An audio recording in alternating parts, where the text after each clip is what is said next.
Moonlight. Repairs by moonlight.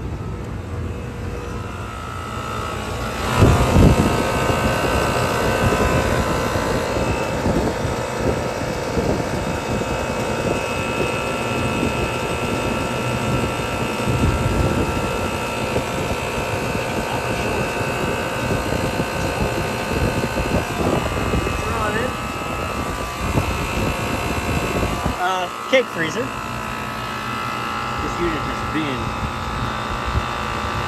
fairly problematic. We replaced the compressor, and she's been no problem, running like a champ. And now, sorry, I don't know what happened there. Said it's been inconsistently temping. Sometimes at 30. I got here, it's early in the morning, and it was 18 degrees. There's no reason for that unit to be 18 degrees. She just satisfied. Let's see. Unless she pulled out of a defrost earlier, and that's why it was 18 degrees. Clear sight glass. So, all right. Pardon the background noise. We've got hood cleaners in the house. That's why we're here early in the morning.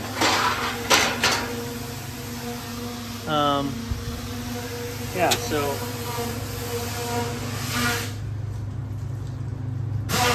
why did it just kick in at -2?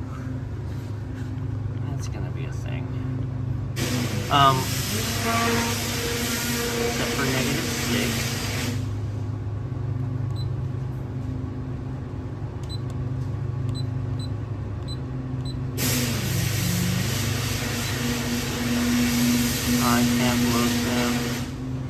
Okay, let's get this unlocked. Okay, I want to show you something real quick. Let me slide this back in and maybe give although our temps are rising right now, we should be dropping. Let me show you a quick something. This unit is acting up, and I think it's a controller kind of issue. On these LAE controllers, if you tap, it'll show you then T1, there should be a T2, then a high temperature alarm, low temperature alarm. This is compressor run hours, and then is the keypad locked or not. So in this one, you'll notice T1 and then T high. Let's come over to this one. T1, T2. So T1 is the box temperature. T2 is the evaporator temperature that it uses that probe to terminate and control defrosts. So, I think T1, T2, T high, T low, right? We're missing the T2 command here, either because this is set wrong or it doesn't recognize a T2. Someone else has done stuff, because right there, it's like they rewired or changed temperature probes, and instead of using the impossible to get to chase, which I understand, they drilled a hole and then put fire block caulking in there. So I want to go back up top for a minute, and the reason is we're supposed to be in a cooling. I can hear the compressor contactor is pulled in, but we were at 0 and now we're at 9, and I've purposefully not opened the door. Let's go back to the roof. Okay, so according to downstairs, we're running right now. Obviously, we're not. Okie dokie. Which would make sense why our temp's going up. Our solenoid is open. Our liquid line is coming down. And it's just weeping through the TXV and heating up our suction line. All right, I'm very appreciative that this is acting up this morning, because it's been so inconsistent. Ooh, this feels hot, but not buzzing like it's energized. So this is the solenoid, right? So what happens is, why so many wires? That energizes that. So we're gonna run a test here. solenoids should never be run without a load on them, right? So if this is energized and I pull it off, all right, so let me show you what we've done is pulled off and put something in there. If you've never done it, don't. If you unhook a solenoid coil and you leave it with nothing in there and then energize it, it will melt and burst into flames. So, but when I energize, it feels like I've got a working load on this. Okay, magnet's running. So I throw my magnet on here, and that is now manually, allegedly, opening the solenoid. It should get the upper unit running. If the upper unit is not running now, with this, then we know our solenoid's gone bad. Alright, so she's running. There's a side flash. Some pressures are dropping a little bit, but that's what's going to happen is the coil freezes more and more. We're already, well, we were 20 when I left. I bet if I sit here for 5 minutes, it's going to satisfy. Let's go back downstairs. All right, so our valve works. Solenoid's got to go.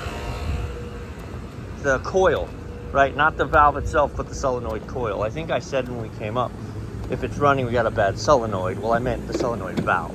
Yeah, see, so she's pulled down to 4. My thoughts would be that this would be a 120 volt solenoid. Here we go. Because the thermostat's breaking 120 volts. So it's 120 or 240. Boo.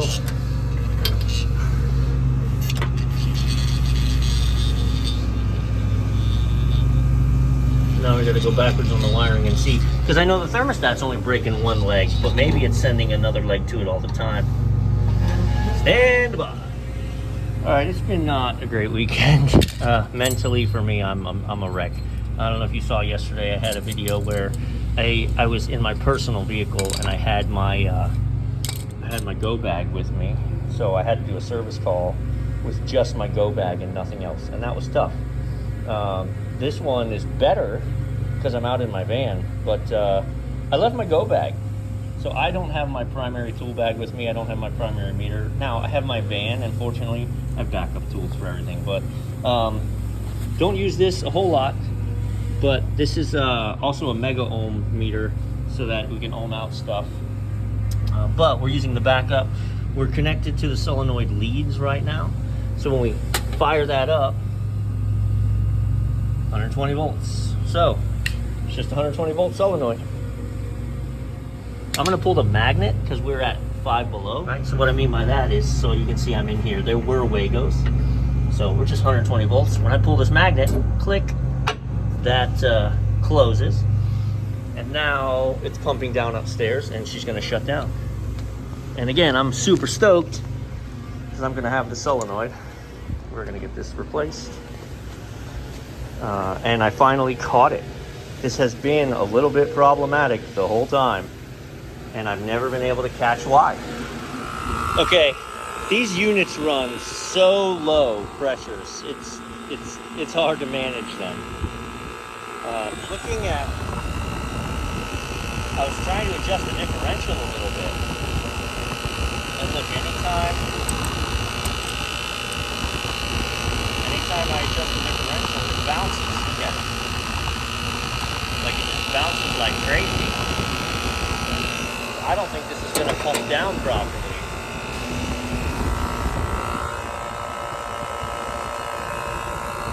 I had it. We'll see. Let's give it a minute. See what happens. Okay, I may have gotten her to respond properly. And the box is set for 6 below. And it kicks on at 0. So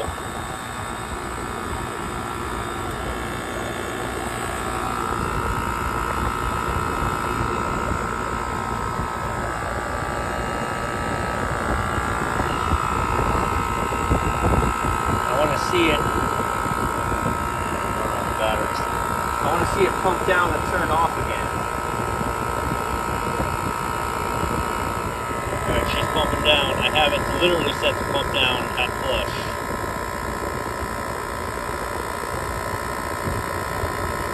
Nope, I gotta adjust it. Can't have it. Can't have it do that. There she goes. Alright, we gotta adjust it a little more. I don't want it to go into a vacuum, obviously. Okay, so to get into the actual set menu of things.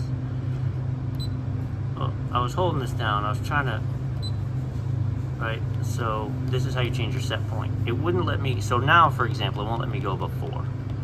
You're like, why? It was set for -6. So you use these two and hold them down, I think. Yep, okay. So set point low limit, set point high limit. So that was set for -6. So now I've set it for 4. I'll set this for 5. Either way, the box itself is set for now 2 degrees. And then when you go to HYS, that's your differential. So it's set for 2. We'll put a 5-degree differential. So now, when we back out, it's gonna take a second and then it'll recalibrate itself. Fan will start up. There's like a little delay now once you monkey in with those settings. This will help my operating pressures. So this was, again, trying to achieve -6 with a 4-degree differentials. It was living at 2 below. Those are some intense operating pressures. So I still do want to go through and look at how the defrosts are set up. But I now don't believe at all this is a defrost or a probe problem, knowing my solenoid, which I've replaced. My solenoid wasn't opening all the way. My set point was stupid low. And my low pressure control was a little wonky. So again, we're gonna set this like here. I'm actually gonna open the door again. Where did those little clips go? I took them off. There's 2 little sliding clips that hold that. There they are. Lock this back in this way. Right. Slides in and hold it there. I'm going to go ahead and open the door and raise the temperature, get it to energize, and then I'm going to go back to the roof. Alright, so we're going to open this door. We're going to raise the temp. We're at 5 degrees, 6, I think it's 7. Yep, there she goes. Let's drive it up so the compressor's got something to eat. Alright, let's go. Notice the operating temperatures. Now I drove it up to 10 degrees, but the fact that it kicked on at -2 previously meant we were running 7 psi. Heck, I think it just satisfied it's cooling down already. Maybe not. But as that box temp now is only headed for, what did I set it for? 2 degrees, right? Our pressures aren't going to be as low, which is exactly what we need for compressor life. And then I need to verify when it pumps down that she shuts off proper. And then she'll live her, as long as she does shut off proper now, she should live her life between 2 and 7 degrees, which is just fine for this cake freezer. Pumping down, pumping down.